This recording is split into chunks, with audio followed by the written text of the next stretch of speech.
Hi guys, welcome back to Kpop Talks. I'm your host, and today we're just a day later than I was supposed to. I'm gonna do my weekly K-pop recap, where we're gonna review all the new comebacks from all the groups that have came on the first week of August and see how it goes. The list is not long, but I think there's a good variety, and I think it'll be interesting to talk about it. So let's get right into it.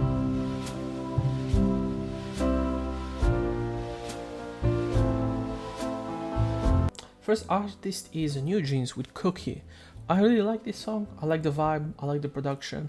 I really enjoy how, again, the best thing about this group to me is they have their own color.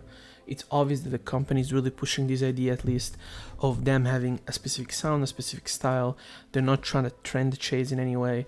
And I really like it. Now, people apparently have been feeling uncomfortable about the lyrics because of all the allegation of Hype's artistic director. Now, I kind of get where it comes from, but I think, again, if you look at exactly her career, now I can't think of her name. I think it's Minhee Gina, if I'm not mistaken.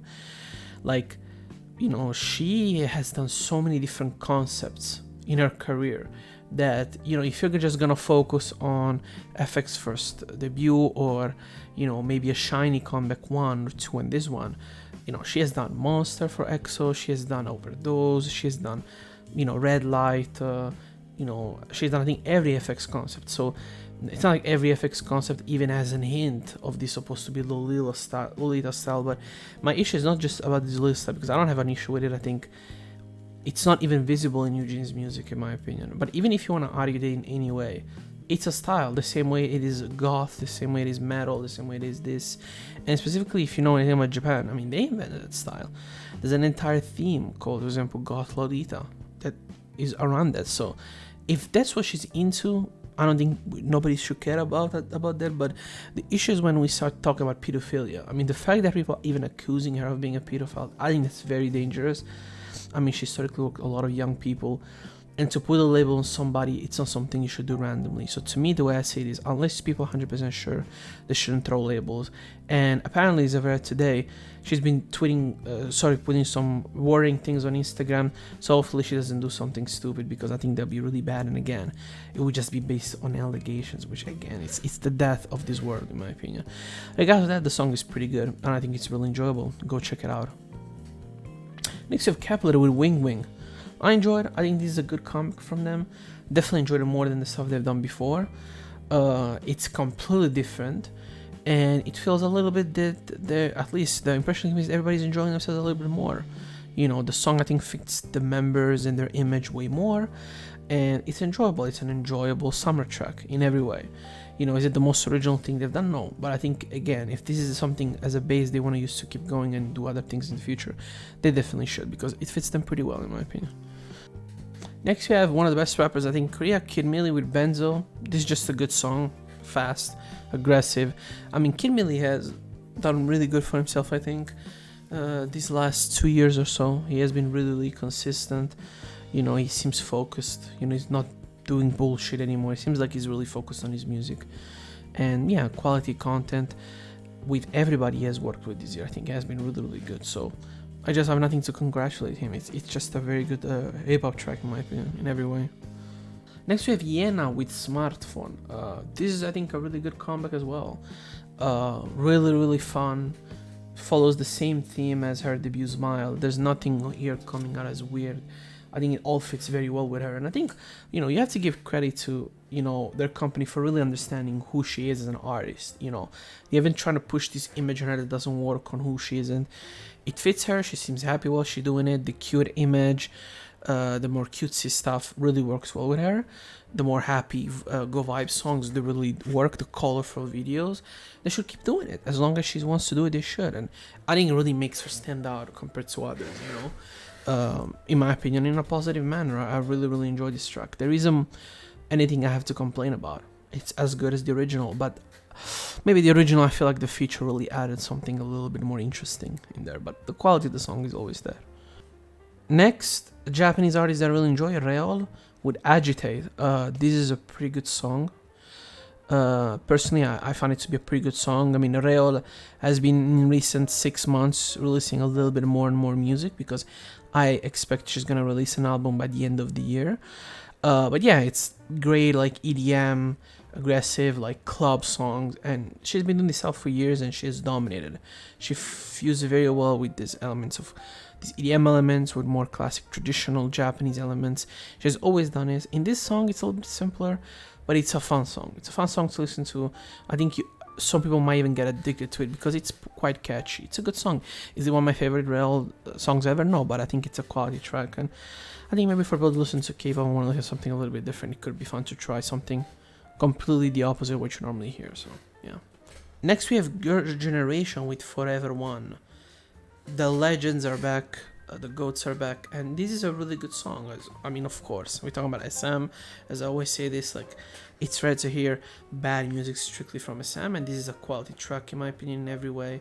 There isn't much to complain about. It's quality, it's fun, it's just great to see them all together for the most part in a group. And yeah, I know they've been active now. They're gonna go in weekly, not in Weekly Idol, sorry, on Knowing Brothers. They're gonna have 2 episodes, so it's gonna be 3 hours of fun, and I can't wait. And I mean, I've seen like Soyoung. How long I haven't seen Soyoung in a music video? It's crazy, you know. Most of them are active, like we all know that. But even Sunny, you know, Sunny's my favorite member. She's been dead for a very long time. I don't know if Yora is in this comeback. I haven't checked, or I haven't seen her really. I mean, Tiffany's here, Sunny's here, Taeyeon is here, like Soyeon is here. So I don't know, maybe she's not, but for the most part, everybody's here, and it's a good track. It's fun. It's different. Surprisingly, it really stands out, I think, compared to what you hear in the industry. You know, it's not following a specific trend. They're not trying to be like some other group. It's just Girls' Generation. They come with something different, they do it, and they do it well. And this song represents, I think, in a nutshell, their career consistency over anything. Because I think in K-pop, it's easy to come and go. It's easy to have a blast with a couple of songs and that's okay. But to have a mark like they had, it's actually pretty sensational, you know, and, you know, memorable, I would say as well. Next we have Kisses featuring Mary Monde with EFP. Now I assume Mary Monde is a producer. I don't know if it's a producer or if it's the brand. Maybe she's modeling for something. I don't know. But the song is fun. It's really, really fun. It's cute. The vocals are good. It's bright. It's fun. Surprisingly not, because there's been a lot of this music, at least out of the singles that I wanted to talk about, and I've been really enjoying it. Okay, so it's a brand, I would assume, because she's showing a brand. So yes, it's not a producer. It's an actual brand called Mary Monde. Don't mind it. The song still works very, very well, and yeah, it's pretty good. It's simple. Again, it follows the same theme as Yena's or Gigi's song. It just fits her very, very well. You know, I don't know this artist, but it really seems to fit this style very well, and her vocals is really good. And I think the chorus is very catchy, and you just kind of get addicted to it, like I did personally. I listened to this song quite a bit actually. Next we have Justice with Broke Up, Met Again. I can't really think of Justice as a singer, but he does a really good job here. You know, the music video is so funny though. It's so like over the top, like the nature and him just all in like brown, trying to be the classic like Korean ballad artist, you know. But then there's the Korean guy who does like the music videos Under the Rain with like with classic R&B tracks, and he's quite funny. Like, I don't know, like the song is good, but I can't take this video seriously. I don't get the concept, and unfortunately there's no lyrics for this, so I don't know what the fuck they're talking about, but it just sounds so good, so I don't really care. And the music video is so funny, just makes me really enjoy it, and the contrast between him and the other guy is just too funny to be true. But I think it's an originally interesting idea, you know, in a way, and I really enjoy it. It's fun as fuck, really, really funny. Next we have Gaho with Beautiful Night. You know, Gaho is an artist that I somewhat enjoy. You know, for me it's like I either like his stuff or I don't care for it. But this is a good song. You know, it sounds like a lot like a American pop music from the early 2010s. And I don't think this is really a negative because it fits him very well, and I think the song is well produced and his vocals are good enough to carry the song. And surprisingly, these songs don't feel outdated because you barely hear this type of music anymore, that it's kind of sounds fresh for whatever reason, you know. And the song is really fun. I love the drums in here. I love the vocals are my favorite part. As I think any Gal song that I listen to, I really enjoy most of his stuff. But like when it comes to singles, at least for me, it can be very up and down. And this single for me is definitely an up. I really enjoyed it. Next we have Yura with Jungle Bike. I assume she's in a rock band, and she isn't. Even if she isn't, the song is an alternative rock, kind of ambient style of rock music. You know, somewhat similar to the Volunteers, which I've been talking about last year. But you know, I don't listen to as much rock music as I used to. But it will be something like a Radiohead type of inspired music. You know, those type of rock music, and the vocals are really good. I enjoy the chorus. It's noisy. I enjoy the noise. You know, I enjoy how kind of like dirty the mixing is. You know, it's not overly clean, which I think would ruin this type of music. And she does it very well. It's an enjoyable track. It's not one of my favorites, but it's definitely a good one. And you know, for somebody that doesn't listen to rock as much as he used to, it's, you know, it's done very well. You know, it might even make me want to go back to the genre. Who knows? Next, you have a collaboration between Benny Blanco, BTS, and Snoop Dogg with Bad Decisions. I think this song is terrible. There's nothing on the song that I like. I don't like the production. I don't like Benny's. I don't like BTS. I don't like Snoop.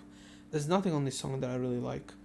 I'm sorry. You know, it's fine, I guess. You know, I mean, Benny Blanco, as much as I think he's a talented artist, I mean, he's notorious for just collaborating with the biggest of the biggest and just, you know, getting those type of numbers. But you know, the music video is definitely fun, but for the rest, I don't care. I don't care about the production. I don't care about the verse. I don't care about the chorus. It's so boring, and it's not my style of music anyway. So it might be the worst song I've heard. No, I don't know if it's the worst, but it's definitely one of the worst songs I think I've heard all year. I really don't like this at all.